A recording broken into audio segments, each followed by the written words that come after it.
ഞാൻ ആ വഴി ആലോചിച്ചു. പക്ഷേ അപ്പോഴും ചേച്ചി പറഞ്ഞ വാചകങ്ങൾ, അത് നഷ്ടപ്പെട്ടു പോയ ബന്ധങ്ങളെ വിളക്കി ചേർക്കാനാണ് ചേച്ചി ഇവിടെ വന്നതെന്ന്. ആരെയാ ചേച്ചി ഉദ്ദേശിച്ചത്? ഇനിയിപ്പോ നിരഞ്ജൻ ഡോക്ടറെ പറ്റിയായിരിക്കോ? എനിക്ക് തോന്നുന്നില്ല അങ്ങനെ ഒരു റിലേഷൻഷിപ്പ് അവർക്കിടയിൽ ഉണ്ടാവുമെന്ന്. നല്ല പക്വതയുള്ള ഒരാളായിട്ടാ മാലിനി ചേച്ചി എനിക്ക് തോന്നിയത്. നിരഞ്ജൻ ഡോക്ടറും അങ്ങനെയുള്ള ഒരാളാണല്ലോ. അപ്പൊ പിന്നെ ഒരിക്കലും അങ്ങനെ ഒരു ബന്ധം അവർക്കിടയിൽ വരാൻ ഒരു സാധ്യതയില്ല. അങ്ങനെയാണെങ്കിൽ നല്ലത്. അതല്ല ശരത്ത് പറയുന്നതാണ് സത്യമെങ്കിൽ അങ്ങനെ ആവാതിരിക്കട്ടെ. ചേച്ചിക്ക് നല്ല അടുപ്പമില്ലേ മാലിനി ചേച്ചിയായിട്ട്? അതെ. അപ്പൊ പിന്നെ ചോദിച്ചൂടെ? സത്യം ചേച്ചിയിൽ നിന്ന് തന്നെ അറിയാലോ. അറിയണം. ചേച്ചിക്ക് നാട്ടിലെ സംഭവങ്ങളൊന്നും അറിയില്ലല്ലോ. എന്തെങ്കിലും ഉണ്ടെങ്കിൽ ഉടനെ അത് മനസ്സിന്ന് മായ്ച്ചു കളയാൻ എനിക്ക് ആവശ്യപ്പെടണം. അതൊന്നും വേണ്ടി വരില്ല.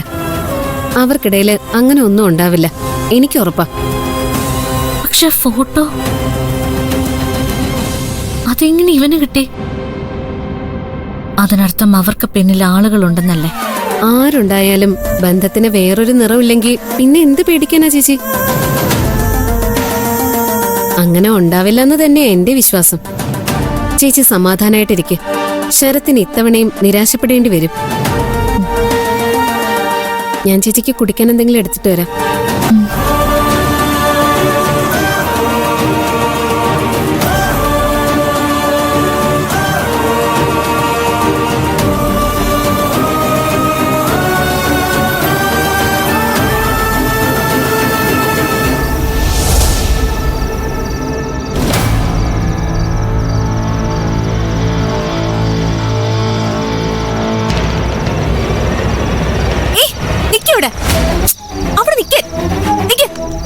അതെ, എന്ത് നോക്കായിരുന്നു എന്റെ മുറിയില്?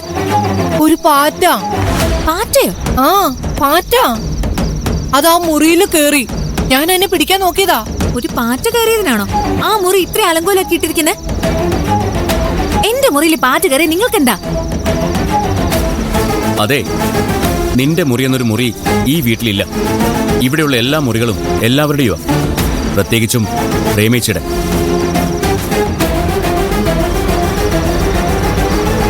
പ്രേമിച്ചിക്ക് ഇഷ്ടമുള്ളത് ഈ വീട്ടിൽ ചെയ്യും. അത് ചോദ്യം ചെയ്യാനുള്ള അധികാരം നിനക്കില്ല. എന്റെ സാധനങ്ങൾ എടുത്ത് നശിപ്പിച്ച ഞാൻ മിണ്ടാതെ നോക്കി നിൽക്കണമെന്നാണോ സിദ്ധേട്ടൻ പറയുന്നത്? അതിന് നിന്റെ സാധനങ്ങളെന്ന് പറയാൻ ഇവിടെ എന്താ ഉള്ളത്? വരുമ്പോഴേ ഒരു ചെറിയ ബാഗ് മാത്രമാണല്ലോ കയ്യിലുണ്ടായിരുന്നത്. ബാക്കിയല്ല എന്റെ കാശോട് വാങ്ങിയതല്ലേ. അതെങ്ങനെ നിന്റെ ആവുന്നത്? നിങ്ങൾ എല്ലാരും കൂടിയാ ഇവർക്ക് ഇങ്ങനെ വളം വെച്ച് കൊടുക്കുന്നേ. ഓട്ടേ ചന്ദ്രേ, പ്രേമയ്ക്ക് വേണ്ടി ഞാൻ മാപ്പ് ചോദിക്കും.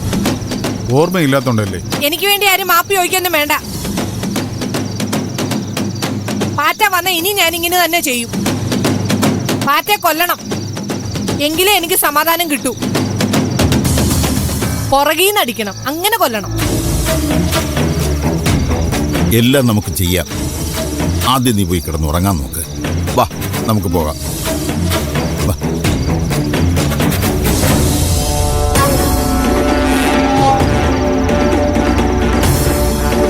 നിങ്ങൾ എല്ലാരും കൂടി ഇങ്ങനെ കാത്തിരുന്നോ? ഇങ്ങനെ പോയാലേ ഓർമ്മ തിരിച്ചു കിട്ടുമെന്ന് എനിക്ക് തോന്നുന്നില്ല. ഓരോ ദിവസം കഴിയുന്തോറും രംഗം വഷളായി വരിക. അല്ല, ഈ വീട്ടിൽ കൊണ്ടുവരാൻ തിടുക്കപ്പെട്ടവരൊക്കെ ഇപ്പൊ എവിടെ? ആരെ കാണുന്നില്ലല്ലോ. തിരികേറ്റാനും ഉത്സാഹിപ്പിക്കാനൊക്കെ ധാരാളം ആളുകൾ കാണും. സഹായിക്കാനാ ഒരാളും ഇല്ലാത്തത്. ചന്ദ്രവാ, പ്രേമ വലിച്ചു വാരിട്ടിരിക്കുന്ന മുറി ഞാൻ ശരിയാക്കി തരാം. യോ വേണ്ടേ, ഇത്രയും ചെയ്തു തന്നല്ലോ, സന്തോഷം. അത് ഞാൻ തന്നെ ശരിയാക്കിക്കോളാം.